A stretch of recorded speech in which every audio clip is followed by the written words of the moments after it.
In a quiet hospital room, a man whispered his final wish, to feel the wind on his face one last time. Hours later, the ground trembled as hundreds of Harleys lined up outside, ready to grant him not just a ride, but a farewell written in thunder. Before we start this story, tell us, where in the world are you watching from? Also, please subscribe to the channel. It will help us to bring you more inspiring stories every day. The town of Ashford Hollow was small, a place where life moved slower than the river that split it in two. In its modest hospital, Martin Kincaid, 58, lay beneath thin white sheets. Once a truck driver with calloused hands and a laugh that could shake a room, cancer had whittled him down to bones and whispers. His daughter, Claire, sat beside him, her eyes red from holding back tears. "Dad, is there anything left you want?" she asked softly. Martin smiled faintly, his voice rough as gravel. "One last ride. On a Harley. Just once more." Claire's chest tightened. They had no bike, no money, no way. But word travels fast in small towns. A nurse overheard, told a cousin, who told a friend at the roadhouse. By nightfall, Martin's wish had reached ears that roared louder than any storm, the Hell's Angels chapter that rode the highways beyond Ashford Hollow. The next morning, Claire wheeled her father outside for a breath of spring air. His skin was pale, but his eyes still lit up at the sun. That's when the rumble began. At first, faint, a growl carried on the breeze, then louder, shaking the pavement. Martin's hand tightened around Claire's. Down the hill, a column of Harleys appeared, chrome flashing like steel in sunlight. Dozens of riders pulled into the hospital lot, leather vests marked with red and white patches. The leader, Jonas, ironclad Mercer, swung off his bike, helmet tucked under his arm. He walked up, towering but calm, eyes steady. "You Martin Kincaid?" Martin chuckled weakly. "Last I checked." Jonas crouched beside his chair, voice low. "Heard you want one more ride. You don't just get a bike. You get the front." Claire's eyes filled. Martin's lips trembled into a smile he hadn't worn in months. In that moment, the engines weren't frightening. They were a promise. The bikers worked quickly, preparing a Harley fitted with a sidecar for safety. But Martin shook his head, his voice soft but firm. "No cage. I want the seat." The angels exchanged glances. Then Jonas nodded. "Front bike, then." With care and patience, they lifted Martin onto the saddle of Jonas's gleaming Road King. His hands trembled on the grips, but his smile spread wide, eyes closing as he breathed deep. Claire stood by, tears streaking her cheeks, capturing the moment with trembling hands. The hospital staff gathered at the windows, watching in awe. Jonas kicked the starter, the engine roaring to life beneath Martin. The man's shoulders straightened, strength returning for a heartbeat. The pack lined up behind, engines rumbling like thunderclouds. For the first time in months, Martin didn't feel like a patient. He felt alive, wind already calling his name, the road stretching like freedom in front of him. The convoy rolled out of Ashford Hollow, dozens of Harleys carving through the spring morning. Cars pulled over to watch, drivers bowing their heads as the line of steel streamed past. At the front, Martin sat tall on Jonas's bike, Claire following in a car with her camera pressed to the glass. The wind whipped his thinning hair, tears streaking down his cheeks. Not of pain, but of joy. Children waved from porches. Men removed their hats. Women pressed hands to their hearts. For years, Martin had hauled freight down these same highways, invisible, just another man behind a wheel. But today, the town saw him. Today, the road was his again. Jonas glanced back, catching the smile on Martin's face, and nodded. The angels revved their engines in unison, a symphony of defiance against silence and death. For those few miles, Martin wasn't dying. He was flying, every rumble of the engine a heartbeat refusing to give in. They rode past the river bridge, where sunlight danced off the water, and up through pine-lined curves where the air smelled of earth and rain. Martin closed his eyes, letting the sounds wash over him. The roll of tires, the roar of pipes, the laughter of men shouting to the wind. Behind, the column stretched longer than he could see, every rider there for him. Claire's voice cracked as she filmed from the car, whispering, "He looks free." At a ridge overlooking Ashford Hollow, Jonas pulled over. The bikers parked in formation, engines still idling. He steadied Martin, who gazed out at the valley below, chest rising and falling with effort. This is everything," Martin whispered.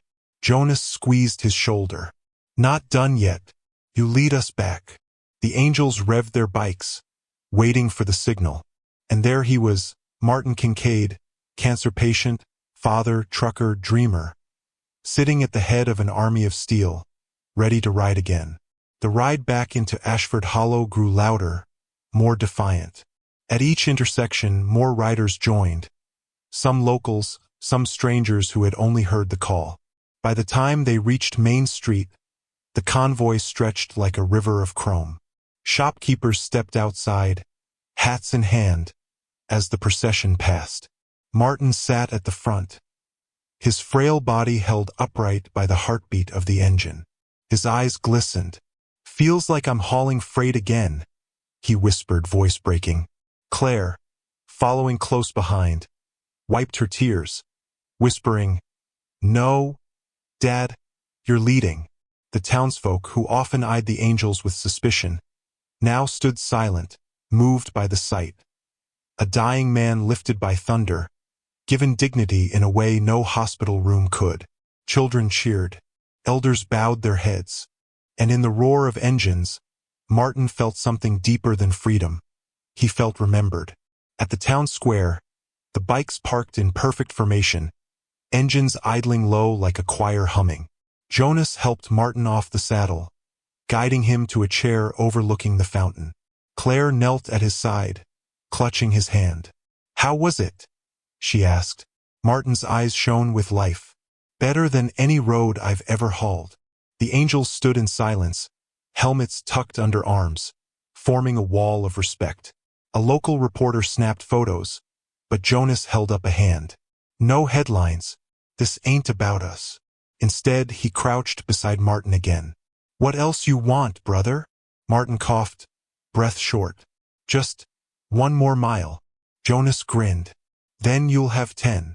He raised a hand, and the engines thundered again. Claire gasped, realizing this wasn't over. They were taking her father on a farewell ride through every corner of Ashford Hollow, a memory stitched into the streets he had once driven for a living. The convoy roared toward the outskirts, past the sawmill where Martin had once unloaded lumber, past the diner where he and Claire's mother had shared their first date. Each landmark carried ghosts, but tonight they felt alive again. Townsfolk gathered on porches, waving flags, some wiping tears. Children ran barefoot through yards to see the spectacle. At a crossroads, a farmer pulled his truck over, bowing his head as the line of steel rolled by. Inside the car, Claire sobbed quietly, filming everything. Her father's smile hadn't faded.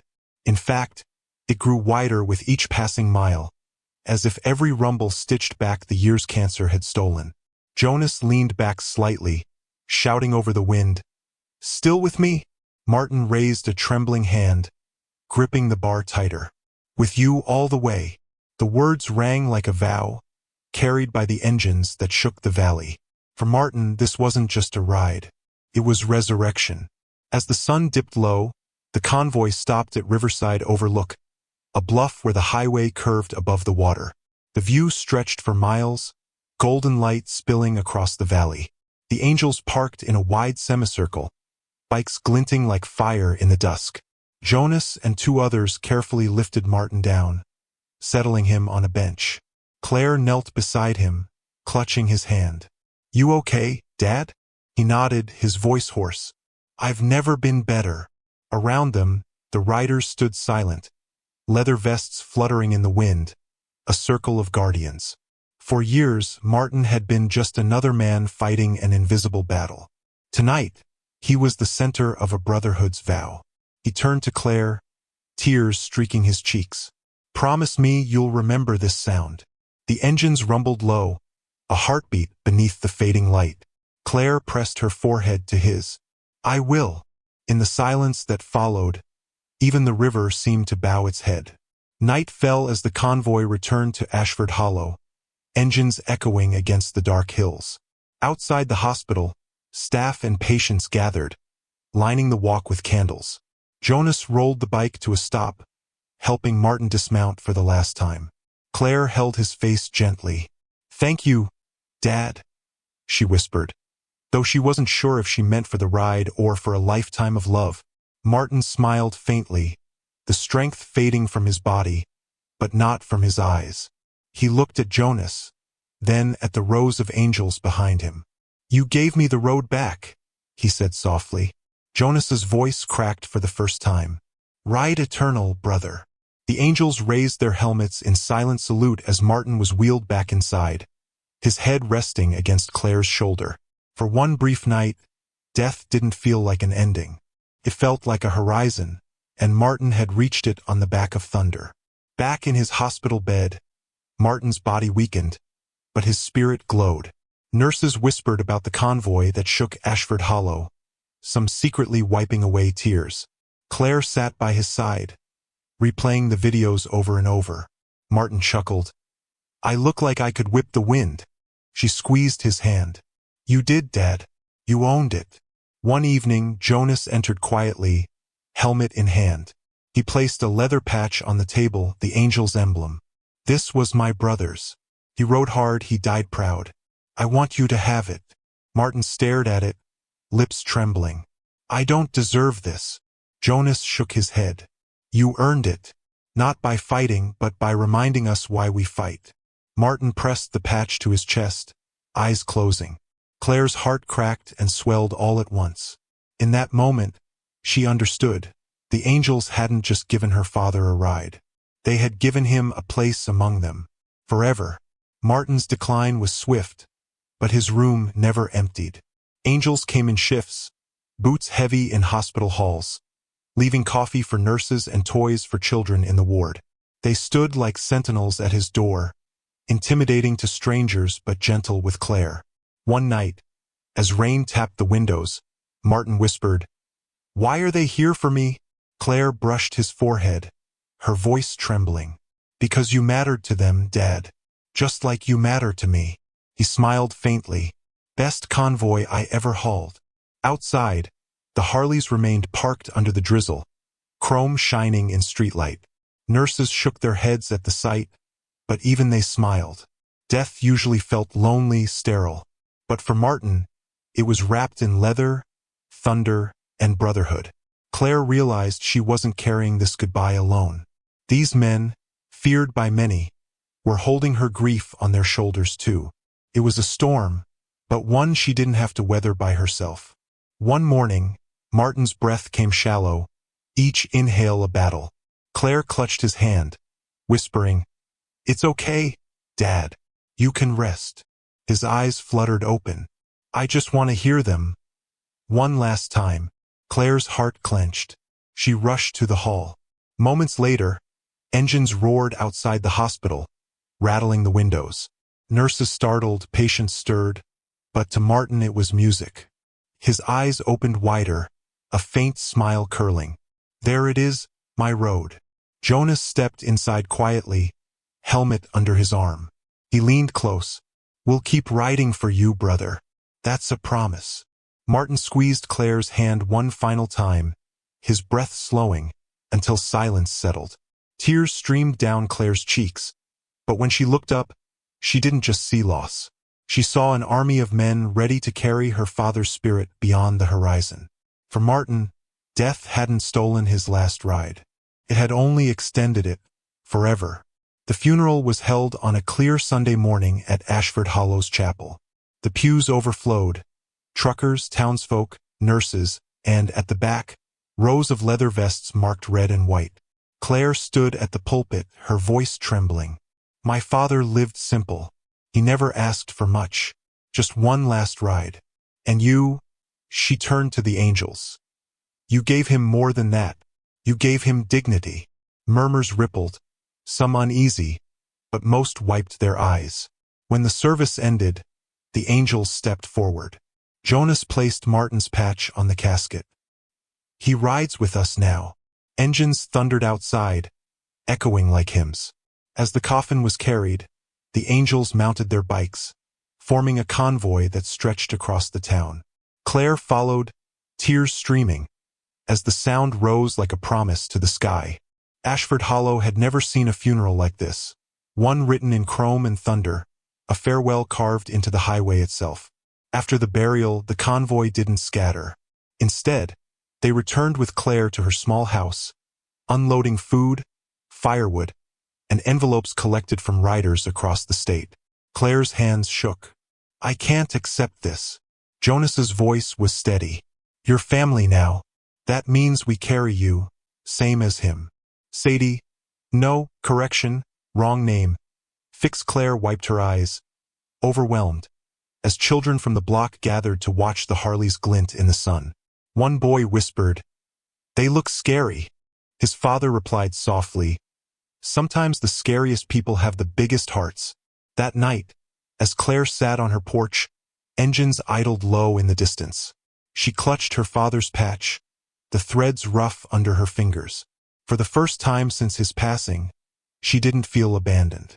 She felt surrounded. The storm had taken her father, but it had left her something unexpected. A brotherhood of thunder, a reminder that kindness wears many faces, even leather and steel. The weeks after Martin's passing were heavy, yet strangely full. Claire often woke to the sound of Harleys passing by her street. Some nights, the angels left flowers on her porch. Other times firewood stacked neatly. They never knocked, never demanded thanks, they just kept showing up. One Saturday morning, Claire found a leather vest hanging from her fence. On the back, stitched in red and white, were the words, "Rides Eternal, Martin Kincaid." Her knees gave out as she clutched it to her chest. That evening, Jonas came by. "We don't do this often," he said quietly, "but some riders live on in us. Your dad was one." Claire's tears spilled freely. She realized then that her father's road hadn't ended at his grave. It carried on, stitched into brotherhood, roaring every time an engine turned over. And she wasn't left alone on the shoulder of life's highway. She was walking alongside an army that refused to let her fall. Spring blossomed, and with it came the Highway Brotherhood Run, an annual gathering of riders from across the state. Jonas appeared at Claire's door. "We'd like you there, front of the pack." Claire hesitated. She wasn't a rider. She was just a daughter missing her father. But when she saw the vest, she knew.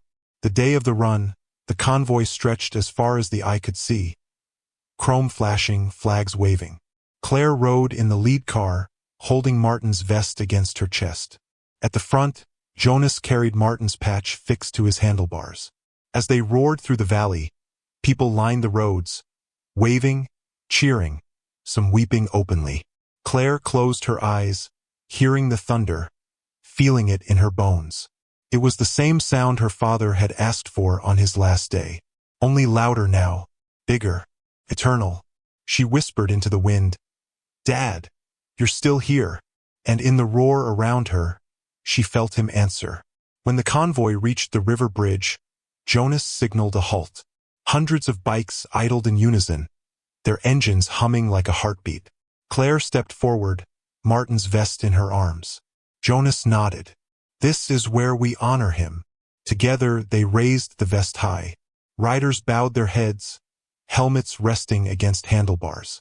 Then, one by one, engines revved, louder and louder, until the valley shook with thunder. Claire's tears streamed, but she smiled through them. For once, grief wasn't just sorrow. It was music, it was fire, it was communion. The vest was fastened to the bridge's railing, fluttering in the wind above the water, a banner of remembrance. As the sound echoed into the hills, Claire whispered, "Ride on, Dad." In that moment, she understood. This wasn't the end of her father's road. It was the beginning of his legend. And the angels, men once feared, had carried him there with love that outlived the storm. Life in Ashford Hollow changed in small ways after that. People no longer crossed the street when the angels came through town. The grocer left food at Claire's door without charge. Children pointed at the vest on the bridge, asking about the man it honored. And Claire, once quiet, once hidden, found her voice. She began speaking at community events about kindness, about loyalty, about how her father had been carried by thunder on his last days.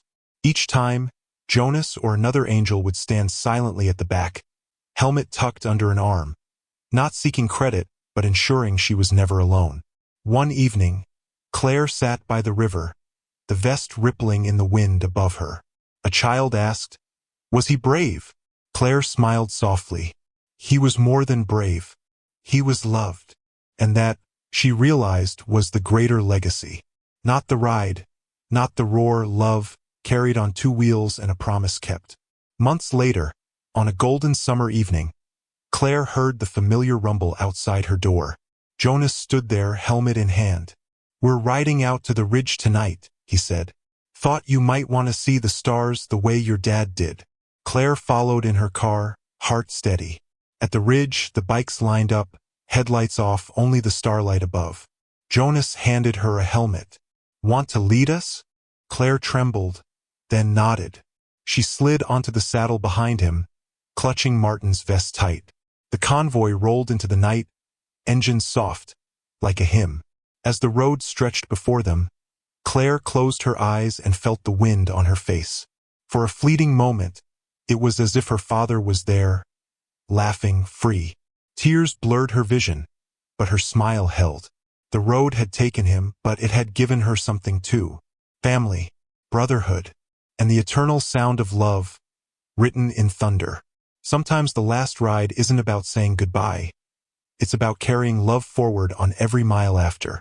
If Martin's story touched your heart, please subscribe, like, and tap the bell.